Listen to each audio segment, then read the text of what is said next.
माननीय छोटू जी आ गए हमारे बीच में। अरे सतीश जी क्या गुणाभाग लगा रहे हो, अब तो रिजल्ट भी आ गया यार। कि भारतीय जनता पार्टी की सरकार अच्छे बहुमत से बनने को जा रही है और हमारे प्रत्याशी श्रीमान महेंद्र पाल जी मीणा 40,000 वोटों से विजयी हो गए हैं। ये जमोरामगढ़ में ऐसी लहर पहली बार देखने को मिली है। तो ये क्या वजह हुई, गई बार तो ऐसी है गत बार गोपाल जी 20,000 22,000 से जीते और अब की बार ये 60,000 का उल्टा आंकड़ा, अंतर कहाँ से आ गया ये? कांग्रेस का कार्यकाल बुरा नहीं था, कांग्रेस ने बहुत अच्छी नीतियां चलाई थी, लेकिन जो गोपाल जी हैं इनके कुछ मुद्दे हैं जो हमारे बीच में सही नहीं रहे। जैसे रोड का देख लो, जिधर भी जाते हैं तो रोड खराब ही मिलते हैं। तो मेन मुख्य कारण है कि जो सड़कें हैं वो इनको चुनाव हरा दिए। वैसे तो हर सड़क का टेंडर हो चुका है, हर कहीं काम चल रहा था, फिर भी जनता ने ऐसा क्या सोचा? जनता इस चीज को नहीं देखती है कि टेंडर क्या होता है। जनता को विकास चाहिए। अगर हम बस्सी की बात करते हैं तो लक्ष्मण जी ने केवल विकास के मुद्दे पे दोबारा चुनाव जीते हैं।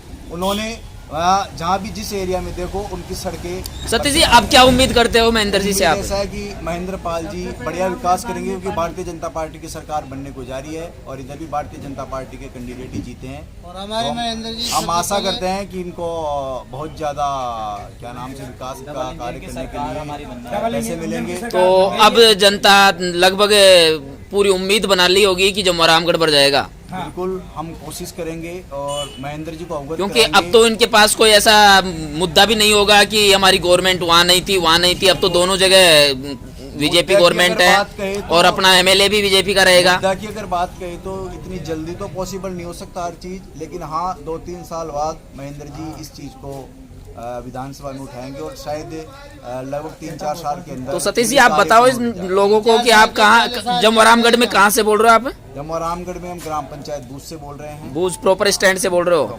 दोस्तों ये देख सकते हो, ये बूज ग्राम पंचायत स्टैंड के ऊपर बैठे हुए लोग गुणाभाग निकाल रहे हैं कि अब मंत्रिमंडल में महेंद्र पाल जी शामिल होंगे या नहीं होंगे, क्योंकि वो भी उनका पहला चुनाव है और इसका तय हम नहीं कर सकते। ये सरकार करेगी किसको मंत्री बनाना है और किसको नहीं बनाना। वो तो पक्का है कि मोदी जी अभी 5 बजे जयपुर पहुंच रहे हैं। हाँ तो लगभग 5:30 बजे तक गहलोत जी भी अपना इस्तीफा दे रहे हैं। तो ये क्या उलटफेर और इस्तीफा देने की इतनी उतावले क्यों हो गए गहलोत जी? ऐसा है, जब भारतीय जनता पार्टी की सरकार एक तरफा जब आ रही है तो एक तरीके से कांग्रेस को बौखलाहट हो चुकी है और वो अपनी हार बौखलाहट तो देखो तो स्पष्ट हो चुका, रिजल्ट आ गया है तो बौखलाहट वाली तो कोई बात ही नहीं है। ऑटोमेटिक उनके दिल में आ गया कि कोई जोड़ तोड़ करने की तो बात ही नहीं रही। तो अपने आप ही गहलोत जी, हालांकि गहलोत जी का कोई कार्य बुरा नहीं था। देखो 5 साल में केवल कार्य हमारे गोपाल जी का बुरा था, क्योंकि उन्होंने विकास के मुद्दे पर ध्यान नहीं दिया। अशोक गहलोत तो बुरे नेता नहीं थे। हम आज भी उनके दिल से सलाम करते हैं कि गहलोत साहब को उन्होंने कोई बुरी चीज नहीं की। तो आप मुख्यमंत्री तो गहलोत जी को देखना चाहते थे? बिल्कुल, हम ऐसा तो नहीं कहेंगे कि हम गहलोत जी को देखना चाहेंगे, क्योंकि गहलोत जी जब कांग्रेस के नेता है तो बीजेपी में तो वो बन ही नहीं सकते। अच्छा। अगर सरकार कांग्रेस की तो आप बीजेपी को सपोर्ट कर रहे हो फिर भी आप गहलोत की तारीफ कर रहे हो, ये उल्टा काम कैसे कर रहे हो आप? लेकिन कल को अगर कांग्रेस जोड़ तोड़ से भी बनती सरकार तो गहलोत के अलावा कोई ऐसा नेता कांग्रेस में नहीं है जो मुख्यमंत्री बन सके। अच्छा अच्छा। तो ये सचिन पायलट 3 साल से पिछले 3-4 साल से फड़फड़ा रहे हैं काफी जबरदस्त तरीके से, लेकिन पायलट जी नेता है, लेकिन जो विकास के मुद्दे पर जो अशोक गहलोत जी सामने आते हैं वो शायद उनमें नहीं है मेरे हिसाब। नहीं, आप कैसे कह सकते हो कि नहीं है?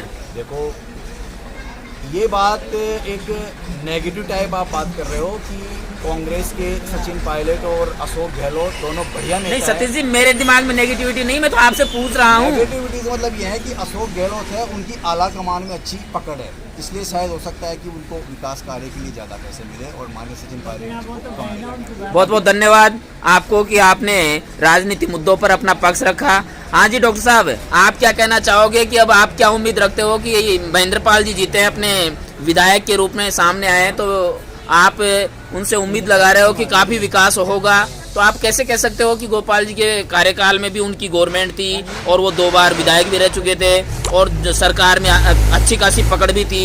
ये तो नए मेंबर जा रहे हैं, सरकार में काफ़ी पकड़ भी नहीं है, फिर भी आप कैसे उम्मीद जता सकते हो कि अच्छा विकास होगा? बताओ। महेंद्र पाल जी नया चेहरा है और हमसे उनसे मिलके हम उनको यही बात सबसे पहले अवगत करवाएंगे कि हमारे जी किसान भाइयों का जो सर्वप्रथम जो ध्येय है वो जमाइन हो रहा है रोजगार के लिए, वो कम हो जाएगा। यही कि यही गाँव में लोगों को रोजगार मिल जाएगा इससे रोजगार भी गांव में मिल जाएगा और तो रोजगार की समस्या भी खत्म होगी।